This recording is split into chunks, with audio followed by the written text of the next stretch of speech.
Rebirth is a significantly bigger game than Remake. Not only did the director threaten us with 30 minigames, there's just so many, but you've got a massive open world and new party members to contend with. Today, I wanted to cover all of the mistakes that I made during my first 30 hours so you can avoid them. Let's go!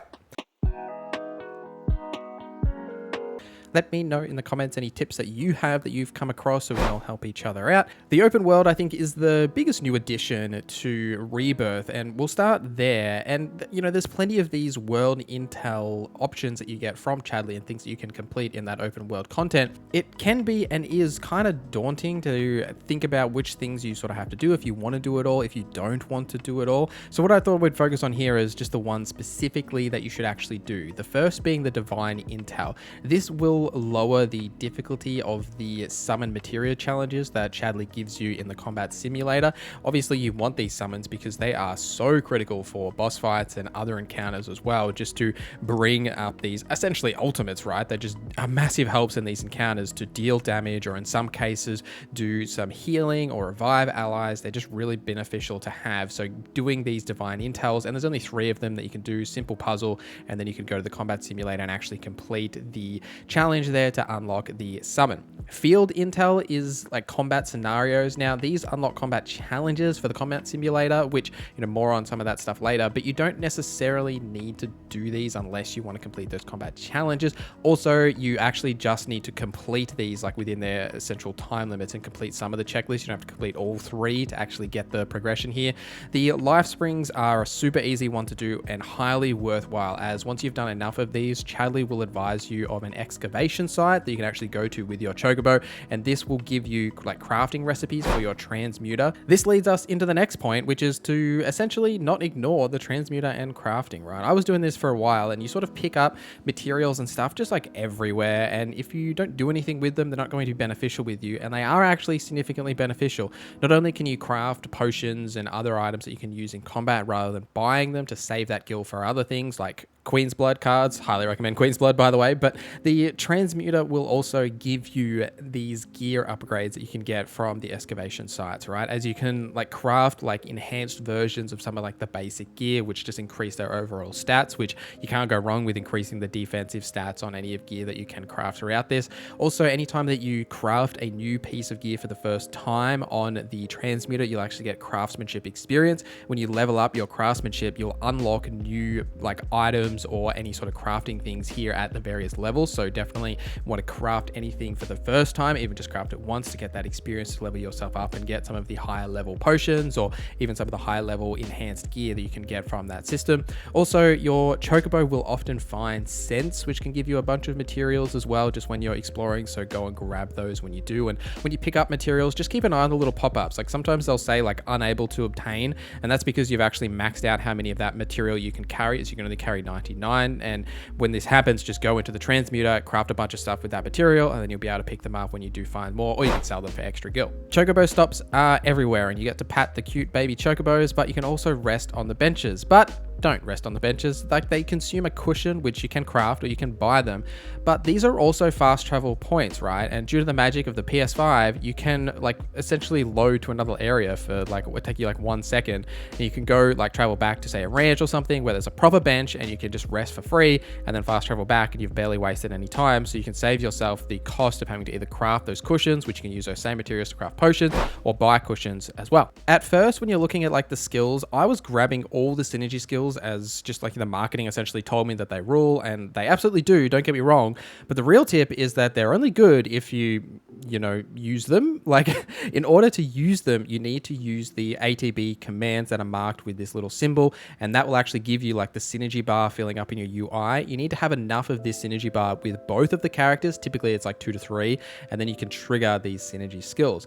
Now, because you can't trigger all of them all of the time, and they require a bit of setup, you're better off spending those skill points on some of the more passive benefits, or say the weapon skills. Like the secondary smaller nodes often give you, say, like weapon abilities with elemental damage. Like wind current's a great one that I use all the time because it's a great skill that most birds are weak to wind, and it pulls them to ground level 4 cloud, so you can actually hit them with his big sword, which I've really enjoyed using that. But there's also the passive bonuses as well that you can get just to give you more health or other benefits, which are really important.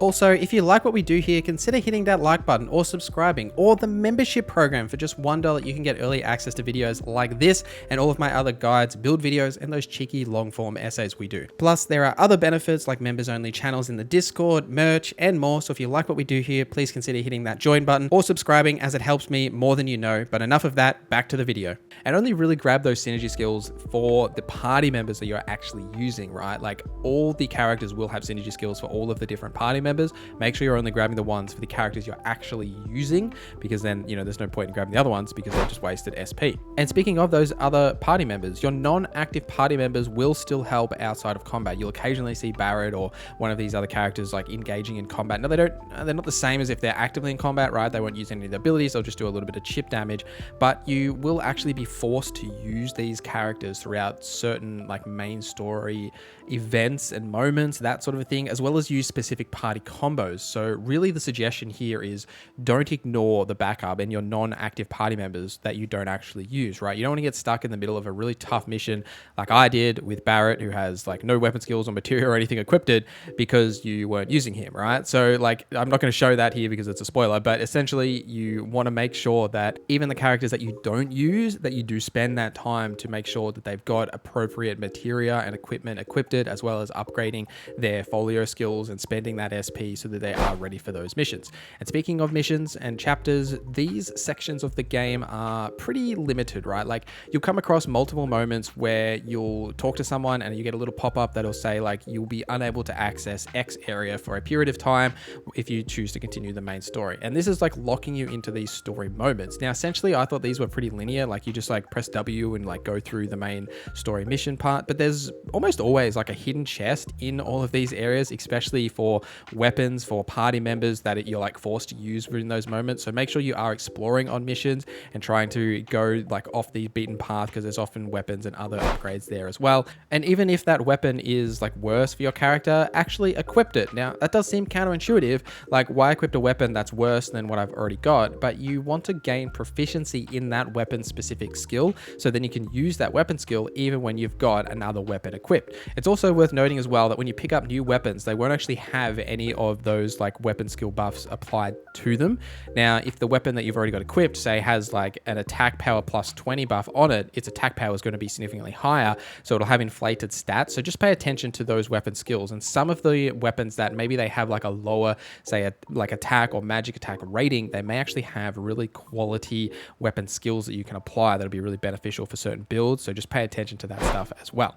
The simulator absolutely rules. Now, it gives you XP, materia, and summons, which we touched on earlier about why summons are important. The extra XP is also nice, but the materia is what's really great here. Now, early game, you won't have a whole lot of materia available to you, so you can get copies of basically all the spell materials and other materia just from doing these combat simulation challenges, which for the most part are pretty easy and like low stakes, right? Like, it doesn't matter if you fail them, so they're really well worth doing. And the combat sim will expand with new challenges as you complete combat intel in the open world or assess new enemies and sort of move through the chapters. Chadley will update the combat sim, so it's well worth returning to. If you're wondering what ones to sort of focus on or not really sure, one of my absolute favorites is the enemy skill materia. I initially ignored this and just didn't really understand what the point of it was, and that's a huge mistake. Not only is the materia great because it gives you passive bonuses like HP and MP and all that stuff, but also the enemy skills are actually really strong. Like Sonic Boom, for example, is great. It's a wind attack damage, which is great for birds. We've already touched on why that's important, but also it gives you bravery and faith, which increases your attack power and your magic attack power in that same attack, right? So you're getting those benefits from being able to do that, which is really beneficial for someone like Cloud that, you know, you're going to be playing as most of the time and just attacking for the most part, right? So in those tough encounters, having extra attack power and magic attack power, you can't really go wrong with that. And speaking of Chadley's materia as well, each region has an intel currency, which is based on the world intel that you've completed in that region. You'll see that little pop-up when you complete world intel, but also each region has unique materia in Chadley's shop. So once you've maxed out a region, there's no point in holding onto that intel currency, as you can only buy a set amount of the materia that he has available to you. So you can essentially just buy them all for all of that currency and then move on to the next region. If you missed that, or you've moved on to another region and forgot to buy stuff, you can like tab through them when you're at the Chadley shop with like R2 and L2. So you can actually switch there without having to go back to that region, but it's just worth mentioning that the benefits there. Also, like in the grasslands, for example, you can grab some banger materials like the auto